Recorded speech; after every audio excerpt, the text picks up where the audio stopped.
Bismillahirrahmanirrahim. Assalamualaikum warahmatullahi wabarakatuh.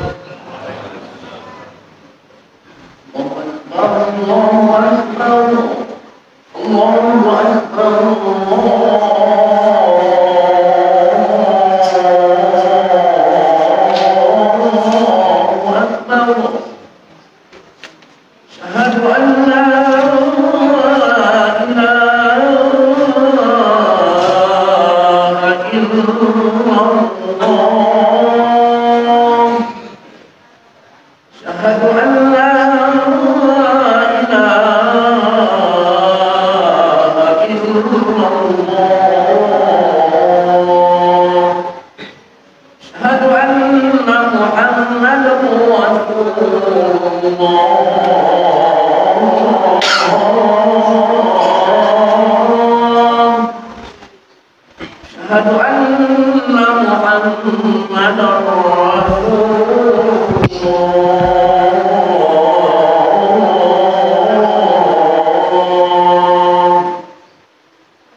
Alhamdulillahilladzi hadana li hadza wa ma kunna linahtadiya laula an hadanallah. Asyhadu an la ilaha illallah wa asyhadu anna Muhammadar Rasulullah. Allahumma salli ala sayyidina Muhammad wa ala ali sayyidina Muhammad. Amma ba'd. Faya ayyuhal hadirun ittaqullaha haqqa tuqatih wa la tamutunna illa wa antum muslimun. Faqala Allah ta'ala fi kitabihil karim, a'udzu billahi minasy syaithanir rajim. Bismillahirrahmanirrahim.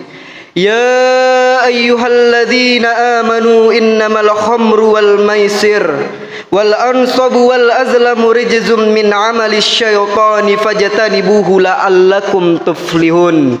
Shadaqallahul azim wa sadaqa rasulun nabiyul karim wa nahnu ala zalika minasyahidin. Bersyukur kita kepada Allah Subhanahu wa ta'ala yang mana di hari Jumat yang mulia ini Allah masih memberikan kita nikmat kesehatan. Allah masih memberikan kita nikmat kesempatan sehingga kita masih dapat melangkahkan kaki kita, mengayunkan tangan kita menuju masjid yang mulia ini dalam rangka menjalankan suatu ibadah yang dipardukan Allah kepada kita, yakni menjalankan ibadah salat Jumat yang Allah khususkan kepada kaum laki-laki. Allah Subhanahu wa ta'ala telah banyak memberikan nikmat kepada kita. Allah Subhanahu wa ta'ala telah banyak mencurahkan rahmatnya kepada kita. Namun Allah tak meminta semuanya dari kita yang telah Ia berikan kepada kita. Yang Allah pinta kepada kita bukanlah harta kita. Yang Allah pinta kepada kita bukanlah jabatan kita, bukanlah kedudukan kita. Namun yang Allah pinta kepada kita adalah rasa syukur kita kepada Allah Subhanahu wa wa ta'ala. Siapapun ia, dari kalangan orang kaya pun ia atau rakyat biasa pun ia, yang Allah pinta kepada kita adalah rasa syukur kepadanya. Allah tak memandang kita, tak memandang jabatan kita, tak memandang harta kita. Baik itu kita bupati, baik itu kita rakyat biasa, ataupun kita menjadi orang yang sangat kaya raya, tak Allah pandang itu semua. Ketika Allah Subhanahu wa ta'ala memandang kita melalui hartanya, pastilah kita ketahui bersama pada saat ini korun yang lebih mulia. Allah berikan ia harta yang melimpah ruah, namun ia lupa bersyukur kepada Allah sehingga Allah tenggelamkan dia ke dalam tanah. Dan jikalau pada saat ini yang menjadi mulia adalah dari pangkat jabatannya, pasti kita ketahui Fir'aun pada saat ini yang menjadi mulia.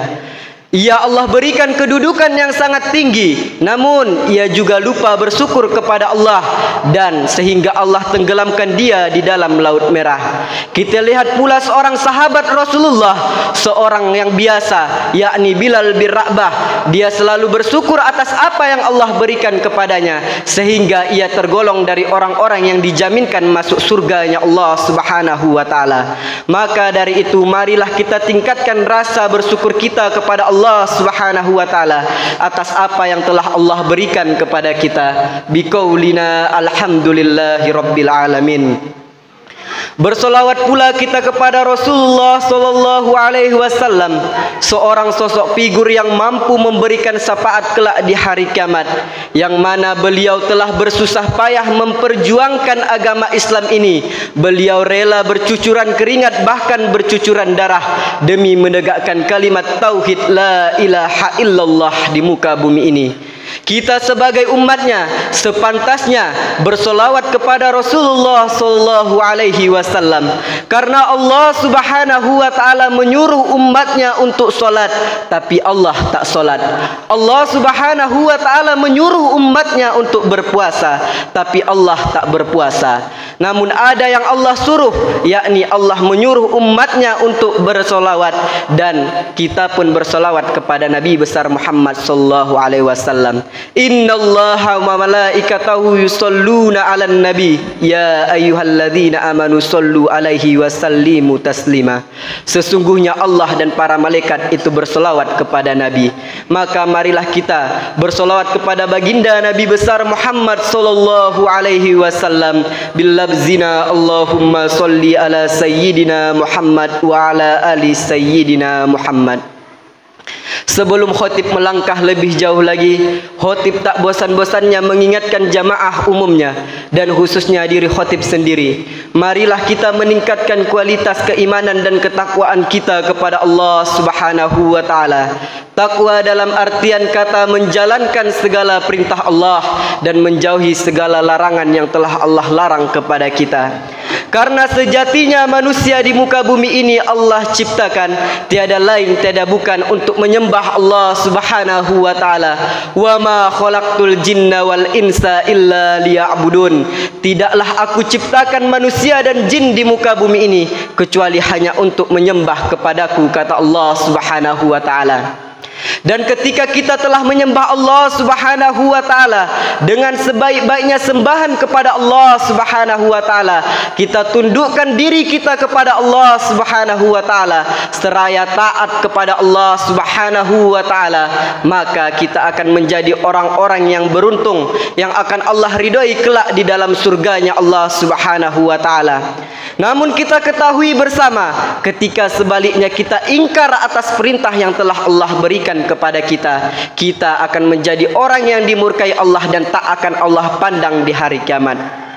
Melalui mimbar yang mulia ini, khotib menyampaikan kepada jamaah umumnya, sesungguhnya Rasulullah sallallahu alaihi wasallam memberikan penjelasan kepada kita bahwasanya ada 3 golongan kelak di akhirat, tidak Allah pandang mereka di dalam surganya Allah Subhanahu wa ta'ala, dan bahkan akan Allah masukkan dia ke dalam neraka. Siapa mereka yang tidak Allah pandang kelak di hari kiamat?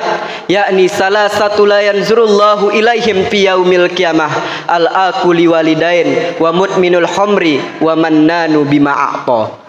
Ada 3 golongan mereka yang tidak Allah pandang di hari kiamat, yakni orang yang durhaka kepada kedua orang tuanya, orang yang gemar meminum minuman keras, dan orang yang menyebut-nyebut pemberiannya. Kaum muslimin sidang jamaah Jumat rahimakumullah. Kita masuki golongan yang pertama, mereka yang tidak Allah pandang kelak di hari kiamat, yakni orang yang durhaka kepada kedua orang tuanya.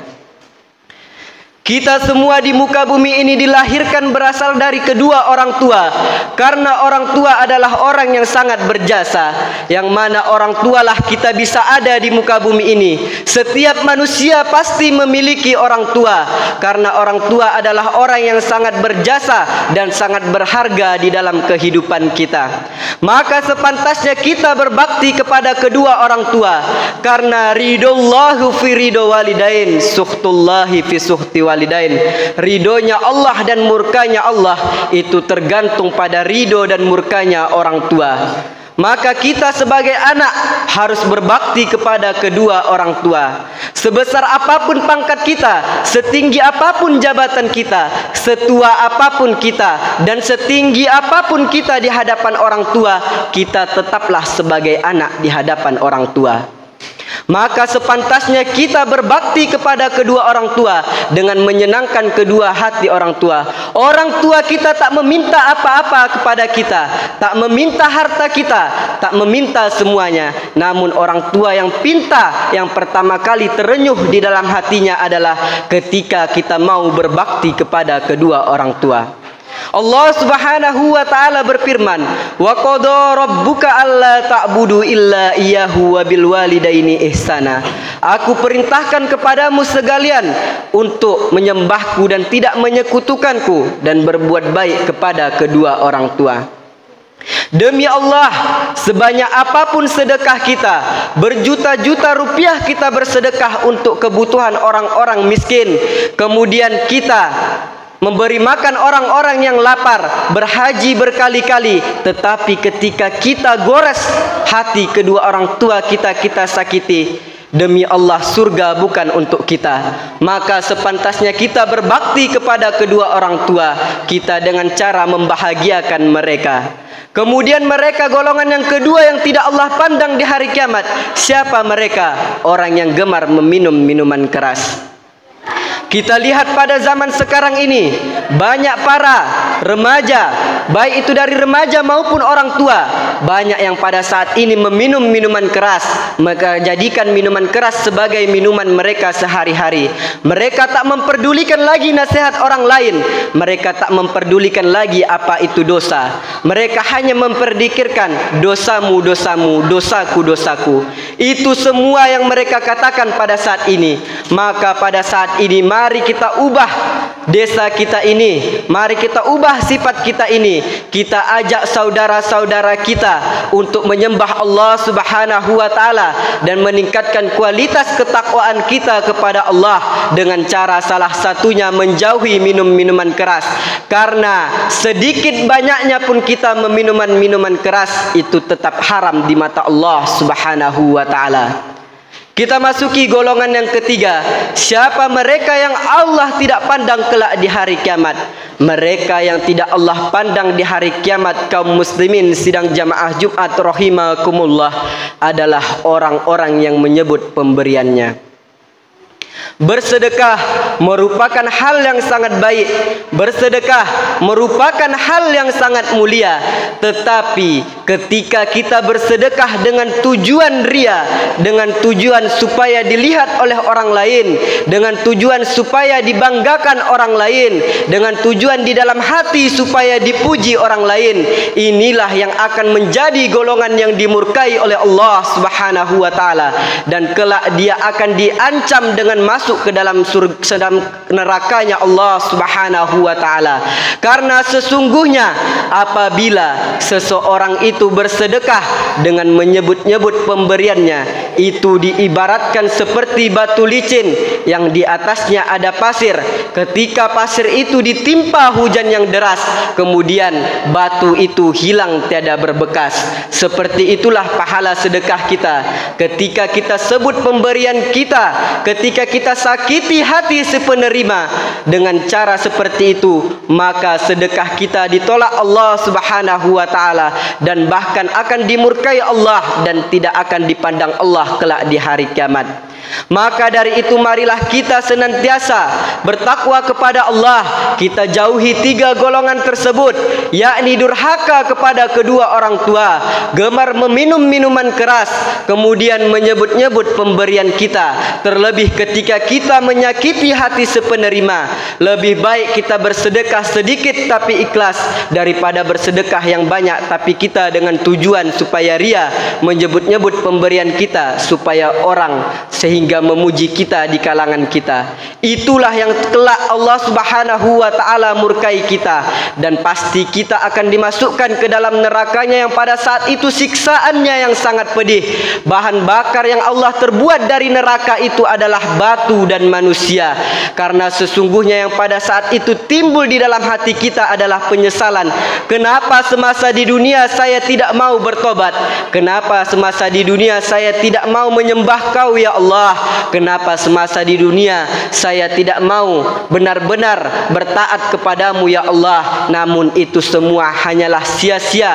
Tidak ada lagi pada saat itu yang bisa kita kembalikan. Tidak ada lagi yang pada saat itu dapat menolong kita. Saudara kita, istri kita, anak kita, harta kita tak dapat menolong kita pada saat itu. Namun yang menolong kita pada saat itu adalah amal perbuatan kita. Tak ada yang dapat kita banggakan pada saat itu. Mobil kita, rumah kita, kain kita yang mewah tak dapat kita banggakan. Karena ketika kita telah terbujur kaku menjadi mayat, kendaraan terakhir kita adalah keranda, dan tempat tinggal kita adalah kuburan terbuat dari tanah. Dan kain yang kita banggakan selama ini yang mewah-mewahan sama semuanya, yakni kain kapan putih yang biasa. Untuk itu marilah sama-sama kita bertobat kepada Allah Subhanahu wa taala. Kita introspeksi diri kita mulai dari saat ini. Apakah kita telah bisa meningkatkan kualitas dan menjalankan perintah Allah selama ini? Setidaknya apabila tidak mampu menjalankan semua perintah yang Allah perintahkan, kita mampu menjalankan hal-hal yang wajib saja, sehingga Allah Subhanahu wa taala memberikan pintu taubatnya kepada kita dan kita mendapatkan ridho Allah Subhanahu wa taala dan dimasukkan ke dalam surganya Allah Subhanahu wa taala. Semoga yang sedikit yang khotib sampaikan ini dapat membuka pintu hati kita sehingga kita bisa sama-sama saling mengingatkan saudara kita menuju amal kebajikan. Fa'tabiru ya ulil absar la'allakum tuflihun.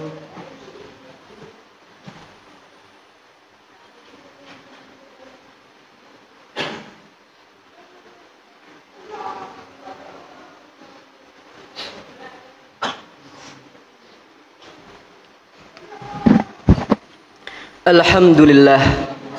Alhamdulillahilladzi khalaqal mauta wal hayata liyabluwakum ayyukum ahsanu amala wa huwal azizul ghafur.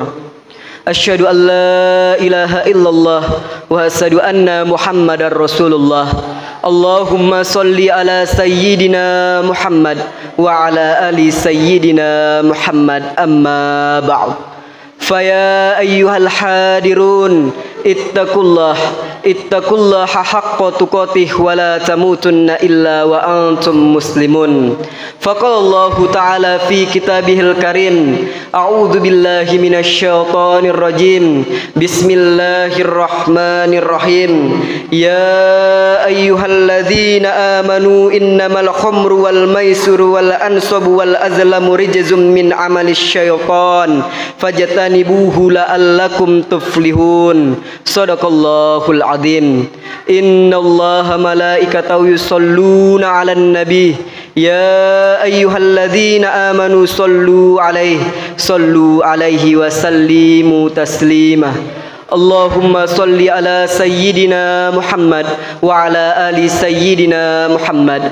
كما صليت على سيدنا إبراهيم وعلى آل سيدنا إبراهيم وبارك على سيدنا محمد وعلى آل سيدنا محمد كما باركت على سيدنا إبراهيم وعلى آل سيدنا إبراهيم في العالمين إنك حميد مجيد اللهم اغفر للمسلمين والمسلمات والمؤمنين والمؤمنات الأحياء منهم والأموات برحمتك يا أرحم الراحمين اللهم اغفر لنا ولإخواننا الذين سبقونا بالإيمان ولا تجعل في قلوبنا غلا الذين آمنوا ربنا إنك رؤوف رحيم اللهم إنا نسألك رضاك والجنة ونعوذ بك من سخطك والنار اللهم إنا نسألك سلامة في الدين وعافية في الجسد وزيادة في العلم وبركة في الرزق وتوبة قبل الموت ورحمة عند الموت ومغفرة بعد الموت اللهم حول علينا في سكرات الموت والنجاة من النار والأفوى عند الحساب ربنا ظلمنا أنفسنا وإن لم تغفر لنا وترحمنا لنكونن من الخاسرين ربنا آتنا في الدنيا حسنة وفي الآخرة حسنة وقنا عذاب النار والحمد لله رب العالمين عباد الله إن الله يأمركم بالعدل والإحسان وإيتاء ذي القربى وينهى عن الفحشاء والمنكر والبغي يعظكم لعلكم تذكرون ولا ذكر الله أكبر قيموا الصلاة